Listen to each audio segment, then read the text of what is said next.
boys and girls, it's Mrs. McNamara. How's everybody doing today? Today, we're going to continue looking how authors fracture fairy tales or change them. And we spoke about how they can change the main character, the setting, the time, the story from another point of view, main event, motivations, objects. We read the Goldilocks and the Three Bears to Goldilocks and the Three Dinosaurs, where they changed the bears to dinosaurs. They changed the porridge to pudding.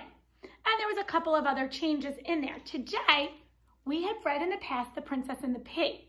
Today, we are going to read one of my favorite fractured fairy tales, The Penguin and the Pea. So as I'm reading this today, I want you to think about what did the author, Janet Perlman, fracture? What did she change in this version? I'm going to move up so you can just see the book. The Penguin and the Pea. The Penguin and the Pea.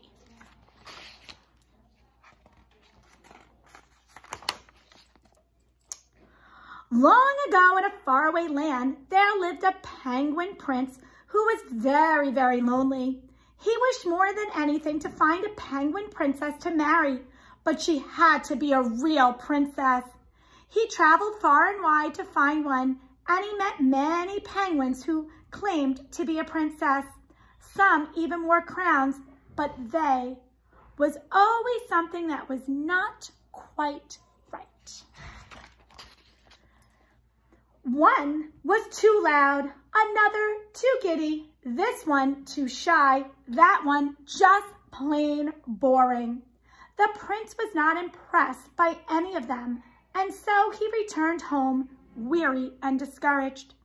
I fear I will never find the penguin princess of my dreams, he lamented. His parents, too, had hopes of seeing their son marry a true princess, and their hearts ached to see him so unhappy. One night there was a terrible storm. Lightning flashed on the castle walls, and the wind howled through the trees. The rain came down in torrents, flooding the courtyard. Suddenly, there was a loud banging at the castle gate. Who could be out on such a night? The old king himself went to see. Outside the gate stood a wet and miserable penguin.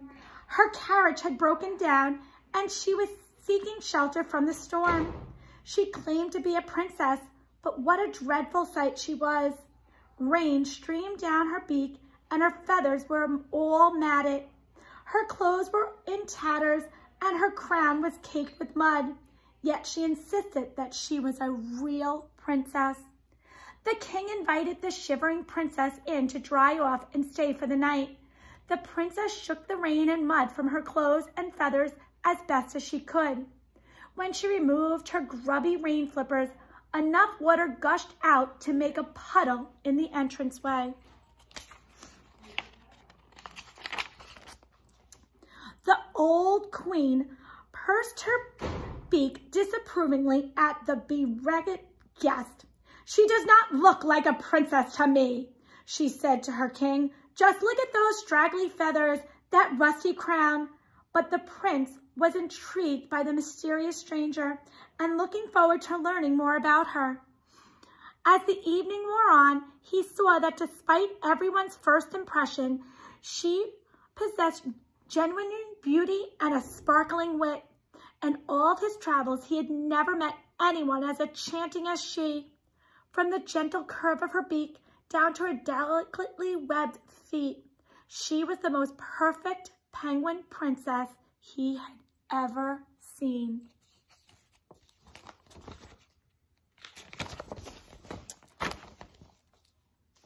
As for the princess, she had never before met so handsome and charming of a prince. The queen could see that her son was captivated, but she was very suspicious of the princess, thinking she was an impostor who was only after her handsome son. The queen hatched a plan to make sure their guest would not stay long. While the princess was warming her feathers in front of the fire, the queen went into one of the guest chambers and had the servants remove all the bedding. She then placed a large, firm green cabbage on the bed and over it a flimsy thoroughbred mattress. Our so-called princess will be gone by the crack of dawn after sleeping on this bed, said the queen. When it came time to retire for the night, the princess was shown to her bedchamber. Oh dear, this certainly is a lumpy old bed, she thought. She tried her best to get comfortable, but all through the night she flipped and flapped and did not sleep a wink.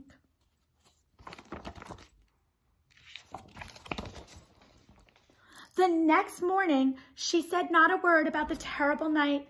Like most princesses, she was too polite to complain, although everyone could see that she was exhausted. The queen thought regretfully that the princess was now too tired to travel. The storm still raged, and the prince was happy to stay at the castle and spend more time with the prince.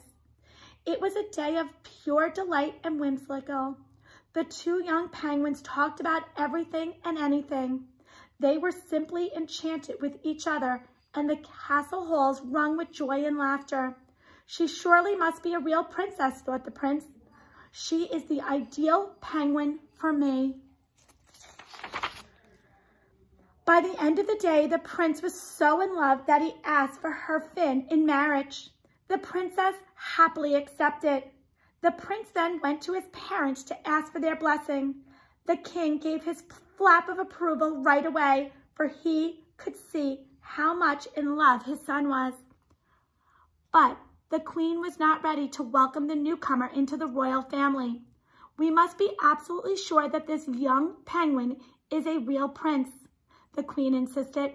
Only a true prince is so delicate and fragile as to feel a single pea under 20 mattresses.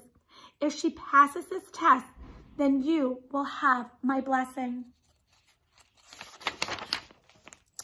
Now the queen was not absolutely certain that this was a precise test of being a real princess, but it was the only one she knew. Anyone could feel a cabbage under a mattress, but a pea? She hurried back to the guest chamber, removed the cabbage, and put its place one tiny green pea. She then ordered the servants to bring 19 more mattresses to be placed on top. Finally, just to be sure, she ordered 20 heavy quilts to be added to the pile. When the princess entered the bedchamber and saw the towering bed, she was bewildered. Could this be the same bed I slept on last night? It looks very different. But all her things were there, just as she had left them, so it had to be the right room. The princess had quite a time climbing up onto the bed. When she finally reached the top, the height made her extremely dizzy. And then, once she was nestled in, she could feel something hard beneath the mattress that was causing her some discomfort.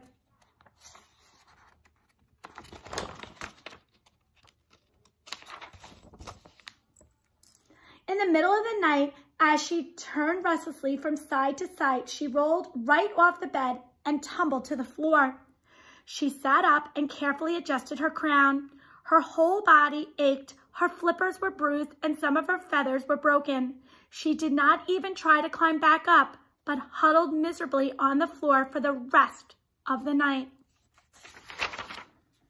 In the morning, when the princess came down to the royal breakfast table, the queen asked, "How did you sleep last night, my dear? I do hope the bed was comfortable." The princess was not sure what to say, for she did not want to complain. "Don't be shy, please tell us," the queen urged. Everyone leaned closer to hear her reply. "Oh, it was a lovely bed. So many mattresses and quilts," the princess began. "But there was something hard in it that kept me awake all night. And then, oh, I cannot tell you how I have suffered. I am covered in bruises, and I am sore all over." "I knew she was a real princess," exclaimed the prince. How happy he was. From then on, the princess was recognized by everyone in the kingdom to be a genuine royalty, for she had felt a tiny pea right through 20 mattresses and 20 quilts. The queen gave her consent, and the prince and the princess were soon married and lived happily ever after. As for the P, it was put on display in a special glass case in the Royal Penguin Museum. It remains there to this day. If it hadn't been lost, it so ends as a true story.